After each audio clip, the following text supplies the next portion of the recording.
Microsoft ওয়ার্ডে page colour কিভাবে করবেন, তার সাথে ওয়াটারমার্ক কিভাবে অ্যাড করবেন, সেটাই আজকের এই ভিডিওতে আপনারা শিখতে পারবেন। যদি আপনারা পেজ কালার করতে চান, মাইক্রোসফট ওয়ার্ডে যদি পেজটি কালার করতে চান, তার সাথে যদি ওয়াটারমার্ক দিতে চান, তাহলে এই ভিডিওটা শুধু আপনার জন্য।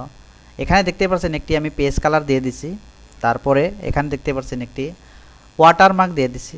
চাইলে আপনারা ঠিক এইভাবে আপনার ইচ্ছে মতো পেজ কালার করে নিতে পারেন, এমনকি আপনার ইচ্ছে মতো ওয়াটারমার্ক দিতে পারবেন। তো কিভাবে দিবেন সেটাই আমি আজকের এই ভিডিওতে শিখিয়ে দিছি। ফার্স্ট অফ অল এখানে আমি একটি পেজ নিব। এখানে দেখতে পাচ্ছেন নিউ, জাস্ট আপনার নিউতে ওকে করে জাস্ট এখানে আমি ক্রিয়েট করে দিছি। এখানে দেখতে পাচ্ছেন এই পেজটি এখন হোয়াইট কালার হয়ে আছে, দেখতে পাচ্ছেন হোয়াইট কালার। এখানে কোনো কালার নেই, এমনকি কোনো ওয়াটার মার্ক নাই। তো কিভাবে আমি এই পেজের উপরে আমি একটি কালার গ্রেডিং করব, তার সাথে ওয়াটারমার্ক কিভাবে দেব, সেটাই আজকের এই ভিডিওতে দেখিয়ে দেব। তো পেজ কালার করার জন্য এখানে দেখতে পাচ্ছেন পেজ লেআউটের উপর আপনারা ওকে করতে হবে। এখানে দেখতে পাচ্ছেন পেজ লেআউট। তো পেজটি কালার করার জন্য ফার্স্ট অফ অল আপনারা পেজ লেআউটের উপরে চলে যাবেন। পেজটি কালার করার জন্য এখানে অনেকগুলো অপশন চলে আসবে। এখানে দেখতে পাচ্ছেন পেজ ব্যাকগ্রাউন্ড। তো পেজ ব্যাকগ্রাউন্ডের ভিতরে এখানে একটি অপশন আছে পেজ কালার। জাস্ট পেজটি কালার করার জন্য এখানে দেখতে পাচ্ছেন পেজ কালার। এখান থেকে অনেকগুলো অপশন চলে এসেছে। জাস্ট আপনারা মাউস দিয়ে এখানে যে জায়গায় নিয়ে যাবেন, সেই জায়গায় কালারটা অটোমেটিকলি এখানে ডিটেক্ট করবে। এখানে দেখতে পাচ্ছেন এই কালারটা আমি নিয়ে নিয়েছি, চাইলে আপনারা কাস্টম কালারটি সিলেক্ট করে নিতে পারবেন। দেখতেই পাচ্ছেন। তো কীভাবে আমি আপনাদেরকে আবারও শিখিয়ে দিচ্ছি। এখানে দেখতে পাচ্ছেন ফার্স্ট অফ অল এখানে হোম ট্যাব থাকবে, ইনসার্ট থাকবে, পেজ লেআউট থাকবে। পেজ লেআউটের ভিতরে এখানে দেখতে পাচ্ছেন পেজ কালার গ্রেডিং করার জন্য এখান থেকে চলে আসবেন। এখানে দেখতে পাচ্ছেন পেজ কালার। তো এখান থেকে আপনারা ইজিলি আপনার ইচ্ছে মতো কালার গ্রেডিং করে নিতে পারবেন। এখানে দেখতে পাচ্ছেন। তো এই কালারটা আমি জাস্ট এই মুহূর্তে আপনাদেরকে এক্সাম্পল হিসাবে দিয়ে দিচ্ছি। তো এখানে এখন আমি ওয়াটারমার্ক দেব। আপনারা ওয়াটারমার্ক কিভাবে দিবেন, ফার্স্ট অফ অল এখানে হোম ট্যাব থাকবে। তারপরে আপনারা চলে যাবেন পেজ লেআউট।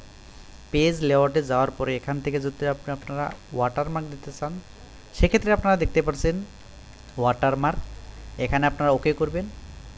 ওকে করার পরে এখানে দেখতে পাচ্ছেন অনেকগুলো ওয়াটারমার্ক এখানে প্রিভিউ হবে। যদি আপনার ইচ্ছে মতো ওয়াটারমার্ক দিতে চান, তাহলে এখানে দেখতে পাচ্ছেন কাস্টম ওয়াটারমার্ক। এখানে দেখতে পাচ্ছেন কাস্টম ওয়াটারমার্ক, এখানে কাস্টম ওয়াটারমার্কের উপরে আমি ওকে করব। এখান থেকে দেখতে পাচ্ছেন প্রিন্টেড ওয়াটারমার্ক। তো এখানে ফার্স্ট অফ অল এখানে নো থাকবে। তো আপনার কাস্টম ওয়াটারমার্ক যদি দিতে চান, তাহলে এখানে দেখতে পাচ্ছেন টেক্সট ওয়াটারমার্ক। এখানে দেখতে পাচ্ছেন টেক্সট ওয়াটারমার্ক। জাস্ট এখানে আপনারা টিক করে দিলে হয়ে যাবে। এখানে আমি টিক করে দেব। টিক করে দেওয়ার সাথে সাথে এখান থেকে ল্যাঙ্গুয়েজটা চলে আসবে। আপনার এখানে টেক্সটটি এখান থেকে আপনারা দিয়ে দিবেন। এখানে আমি আমার ইউটিউব চ্যানেলের নামটা দিয়ে দিব, Bangla tips fun. Bangla tips fun. আপনারা যদি এখনও আমার ইউটিউব চ্যানেলটি সাবস্ক্রাইব করেন, অবশ্যই সাবস্ক্রাইব করে থাকবেন। এখানে দেখতে পাচ্ছেন আমার ইউটিউব চ্যানেলের নামটা এখানে দিয়ে দিচ্ছি। এখানে চাইলে আপনারা এখান থেকে ফন্টটি চেঞ্জ করে নিতে পারবেন। এখান থেকে সাইজটা আপনারা চাইলে কমাইতে বাড়াইতে পারবেন। জাস্ট আমি এখানে অটো রাখছি। এখান থেকে দেখতে পাচ্ছেন ডায়লগেল, হরাইজন্টাল। জাস্ট এখানে অ্যাপ্লাই করে দেওয়ার সাথে সাথে আপনার পেজে অটোমেটিক্যালি ওয়াটারমার্ক চলে এসেছে। আপনারা লক্ষ্য করলে দেখতে পারবেন। এখানে দেখতে পাচ্ছেন ওয়াটারমার্ক চলে এসেছে, সাথে পেজটি কালার হয়ে গেছে। তো ঠিক এইভাবে মাইক্রোসফট ওয়ার্ডে ইজিলি পেজটি কালার করে নিতে পারবেন, এমনকি পেজের সাথে ওয়াটারমার্ক দিতে পারবেন। ভিডিওটা যদি ভালো লাগে থাকে ভিডিওটা লাইক কমেন্ট শেয়ার করবেন। এইরকম ইন্টারেস্টিং ভিডিও পেতে অবশ্যই চ্যানেলটি সাবস্ক্রাইব করে চ্যানেলের পাশে থাকা বেল আইকনটি প্রেস করে রাখবেন। ধন্যবাদ।